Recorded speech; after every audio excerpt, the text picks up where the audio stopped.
Notícias do Pequeno Príncipe.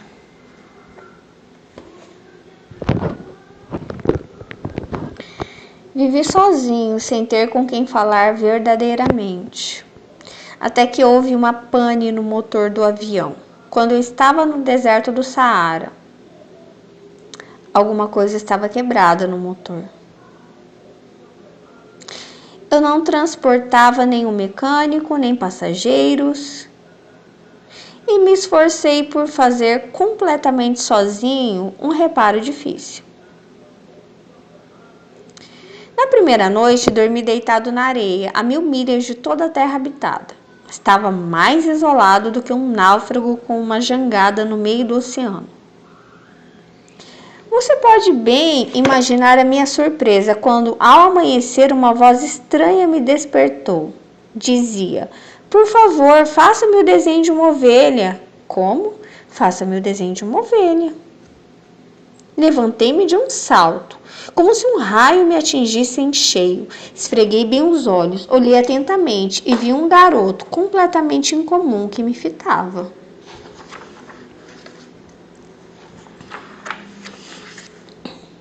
Quando o mistério é grande demais, ninguém ousa desobedecer, por mais absurdo que pareça. Afinal, eu estava a 1000 milhas de toda e qualquer região habitada e, além do mais, correndo risco de vida.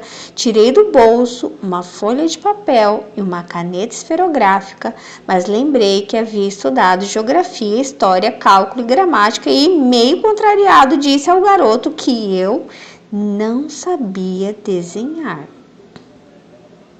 Ele me respondeu: "Não faz mal, faça-me o desenho de uma ovelha." Então, sim, é uma ordem. Isso aqui. Então, a notícia, trago notícias do Pequeno Príncipe, que é: ele dá uma ordem, faça o desenho de uma ovelha.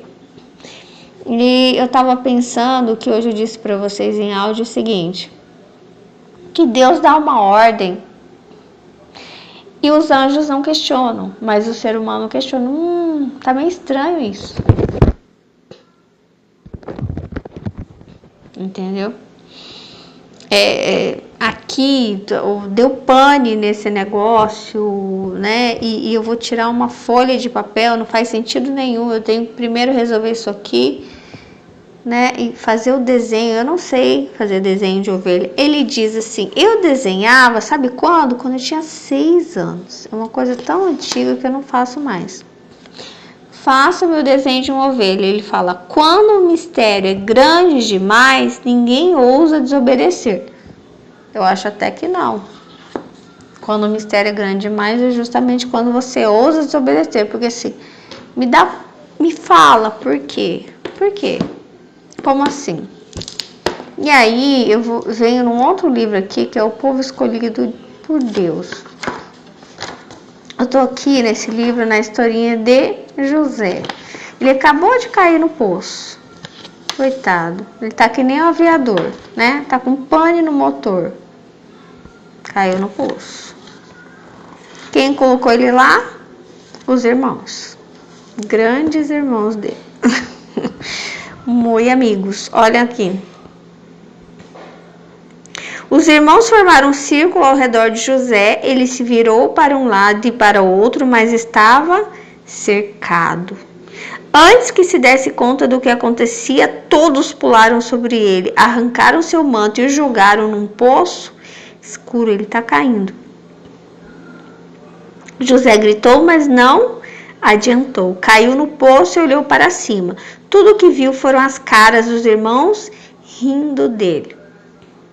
Salmos 31:11, se não me engano, né? Eu sou motivo de deboche para os meus adversários. Ele cobriu o rosto com as mãos e se encostou na parede, sentindo muito medo. Ou raiva e medo, que estava falando hoje sobre a carícia essencial. Eu faço esforço e só obtenho dor. Aí vem outro ciclo de dor, outro de dor, outro de dor e nenhuma carícia, nenhuma recompensa. E aí o relacionamento acaba dele aqui com os irmãos dele. E aqui é o seguinte, aqui também é como se houvesse uma ordem de Deus. Essa queda dele, enquanto ele está caindo, parece uma queda sem fim, que não acaba. Esse desespero dele caindo, como se ele caísse até em câmera lenta. Você agora, a partir de agora, está no rumo a justamente aquilo que você queria, com essa queda. E aí, o terceiro livro agora é sobre Esther. Esther se encontrando acho que já no segundo banquete aqui, com Xerxes e Amã. E aí o que vai acontecer aqui? Aqui é o oposto. Aqui não é Deus que planeja. Por que pensas nele? Perguntou Zeres. Não deixes que esse judeu te estrague a felicidade. Tira-o de teu caminho. Boa ideia, acrescentaram seus amigos. Manda fazer uma forca, a mais alta que já foi construída em Suzã. Então pede amanhã ao rei que te permitas enforcar nela a Mardoqueu. Se ele consentir, poderás esquecer tuas preocupações e ir satisfeito ao banquete. Este conselho bem pareceu a Amã e mandou fazer a forca. Ordenou que tivesse 25 metros de altura, o suficiente para que toda a cidade pudesse ver seu odiado inimigo nela balançar-se morto. Ele, porém, fê-la um pouquinho cedo demais.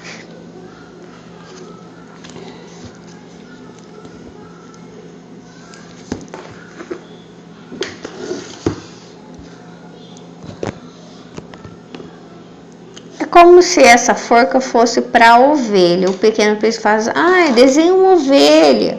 Essa ovelha pode ser você, pode ser eu. Aí alguém fala assim, desenha uma forca, né? Então assim tem os dois lados, o plano de Deus e o plano inimigo. E aí, por último, eu acho que é por último, deixa eu ver se é o último mesmo. A ceia que ninguém queria, que é que nem um aviador. Agora me surge esse menininho pedindo para eu desenhar. Eu nem sei desenhar. Quanto tempo que eu não desenho? E outra, desenhar me lembra que eu desenhava, eu fracassei, riram de mim e falaram, vai fazer uma coisa mais séria, né? Porque desenhar não é pra gente adulta. E aí eu parei, né? Então que a ceia que ninguém queria, ninguém quer desenhar essa ovelha. Ninguém quer parar tudo para fazer algo que Deus pediu. Esse plano é meio estranho. José não queria estar caindo no poço.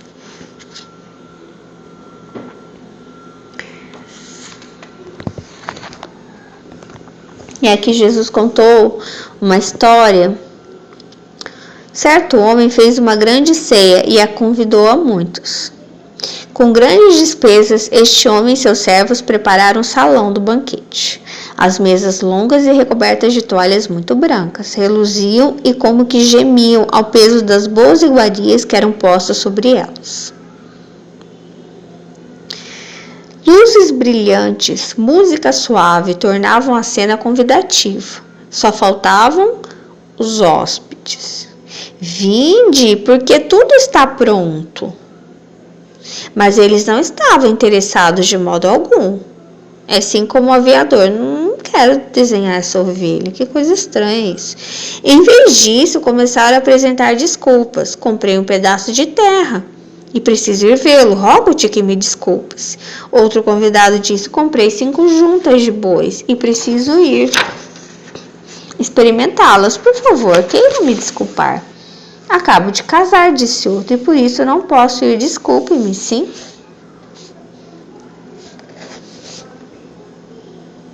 E aí ele vai dizer, saiam depressa pelas ruas e vielas da cidade e tragam a todos os pobres e coxos e aleijados e cegos. Ainda há lugar para mais gente. Saiam pelas estradas e valados e façam que todos os mais que vocês encontrarem entrem, pois quero ver este salão cheio de gente. Venham, venham, a ceia está pronta e o salão está quase cheio.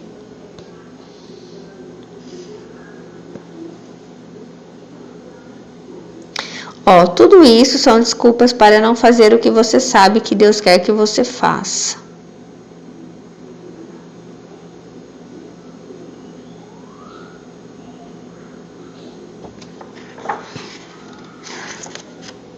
E aí, às vezes, é reposição de lugares, né?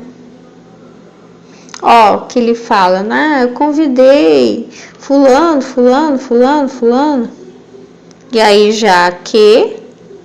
aí Deus repõe, entendeu?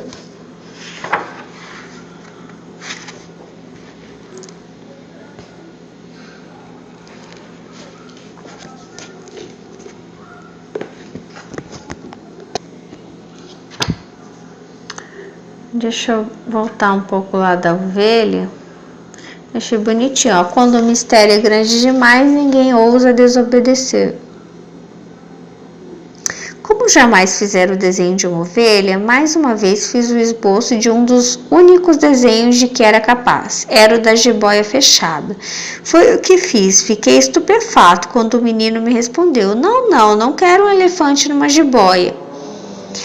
Uma jiboia é muito perigosa e o elefante é muito volumoso. Onde vivo é tudo muito pequeno. Tenho necessidade de uma ovelha. Faça meu desenho de uma ovelha. Naquele momento eu comecei a desenhar. Olha, ninguém nunca tinha olhado para o desenho dele e visto. É isso. Eu entendo o seu desenho. Ele ficou impressionado com essa conexão, entendeu? Sabe, alguém que olha e entende você. Isso é maravilhoso. Ele observou com atenção e depois disse: Não, essa está muito doente, faça-me outra ovelha. Eu fiz o desenho. Meu amigo sorriu delicadamente com indulgência. Não está vendo? Não é uma ovelha, é um carneiro, tem chifres. Fiz então outro desenho. Contudo, assim como os anteriores, também foi recusado. Essa é velha demais, quero uma ovelha que ainda possa viver muito. Agora, já sem paciência e com pressa para consertar o problema no motor, rascunhei este desenho, que é o desenho de uma caixa furadinha. E arrisquei uma ideia. É a caixa.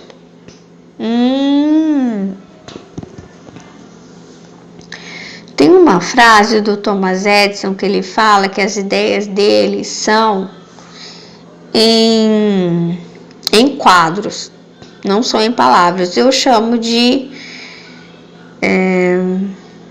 esqueci a palavra agora. Blocos. É como se fossem blocos para mim, blocos sentimentais. Então essa caixa é quase como um mistério, não é algo em palavras. Eu não sei o que você está precisando, o que você está buscando, mas isso que Deus tem para você é um grande mistério. E é um grande mistério com obediência. Não fica perguntando, só faça. Se o Espírito Santo falou e confirmou. Então é um grande mistério, porque é uma caixa, não é só uma coisa, são várias coisas. E é um mistério, não se sabe. A ovelha como você quer está aí dentro. Não é uma coisa exposta. Não é uma coisa muito compreensível. Mas é muito mais perfeito e muito mais abrangente do que se não fosse dentro dessa caixa. Qual não foi a minha surpresa, então, quando vi o rosto de meu jovem juiz iluminar-se? Era assim mesmo que eu queria. Esse juiz é tipo assim, ele julga demais. Esse eu não quero, não gostei aqui, um defeito aqui, não sei o quê. Então eu vou dar algo para ele, ele não pode tocar, ele não pode ver direito. Ele fica imaginando, sabe? Ai, como será que essa ovelha? Nossa, exatamente como eu queria.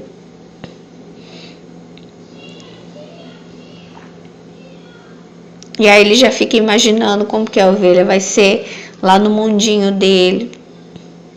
Ele fala, ah, mas o lugar é muito pequeno, né? Então, será que ela come demais? E aí ele se apega à ovelha. Ele fala assim, olha, ela já dormiu minha ovelha.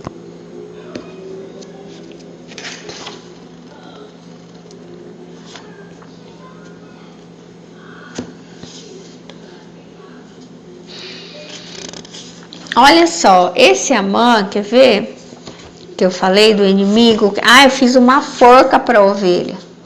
Para que ele precisava fazer essa maldade, né? Ele já não tinha tudo. Entendeu? Esse é um outro lado. Ele já não tinha tudo. Precisava? Não precisava. Mas ele se incomoda com o tio da Esther, um porteiro, um simples, um nada. Mas ele se incomoda. Só que aquilo que ele faz pro outro, servirá a ele mesmo depois.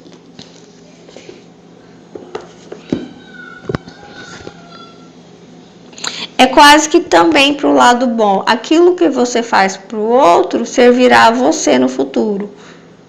Tipo, o que vai e volta, né?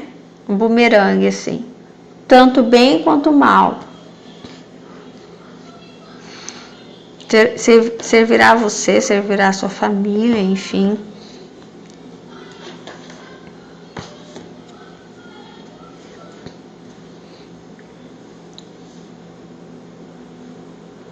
É como se fosse essa caixa também, uma surpresa, né? É como se fosse, o futuro.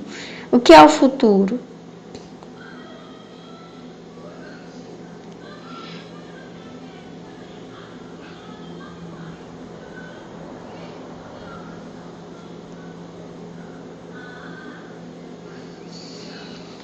E a gente vai ser muito mais feliz quando a gente pode contar com o futuro,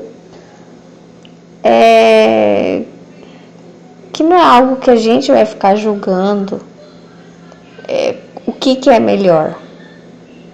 Que Deus é que sabe o que é melhor. Então, por isso que é uma caixa surpresa.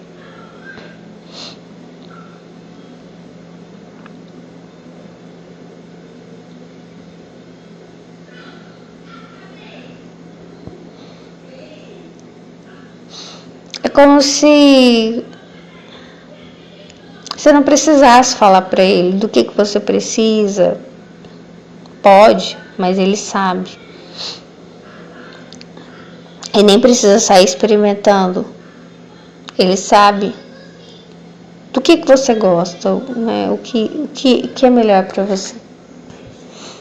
Então, mais ou menos assim, sobre o atendimento do Senhor para o futuro, é um grande mistério. E todo grande mistério, como ele diz, né, merece obediência.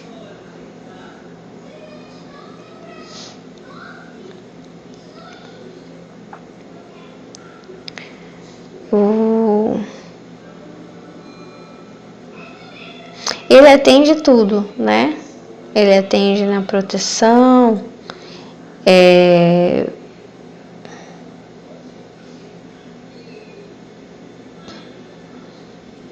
eu digo na proteção por causa da forca, né?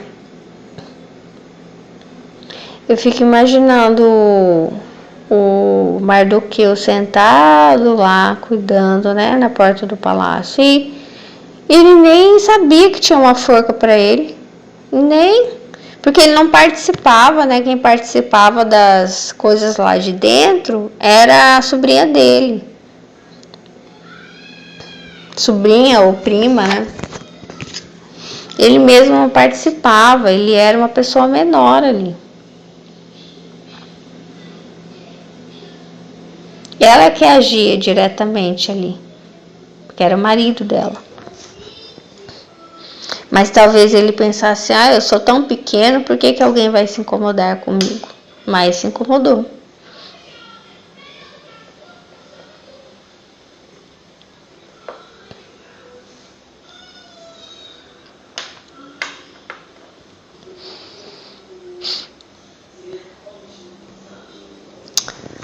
Bem, essas são as notícias do Pequeno Príncipe.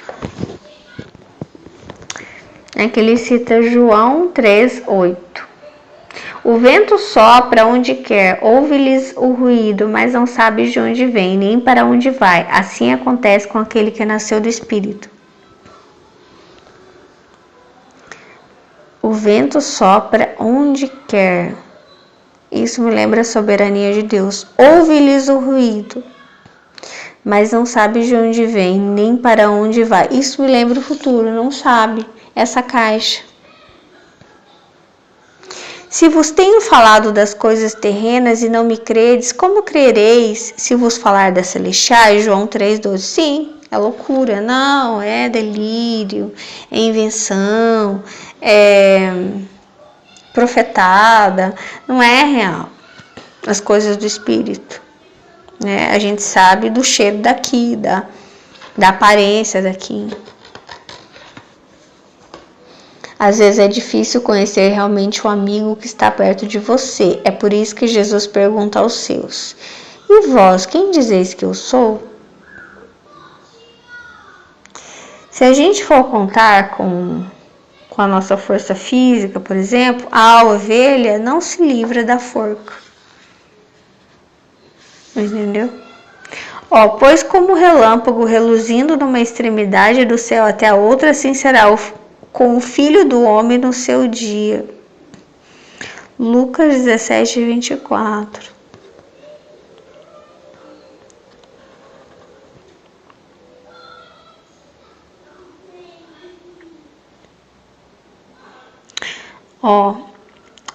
Aqui fala que Jesus adverte os discípulos sobre o que é visível e o que é invisível e exorta-os a não confiarem apenas no que pode ser visto com os olhos.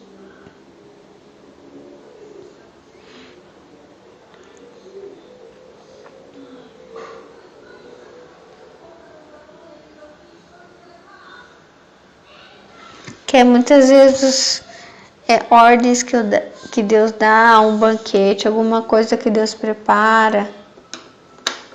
E algumas coisas não cabem na nossa mente, mas Ele sabe o que é melhor.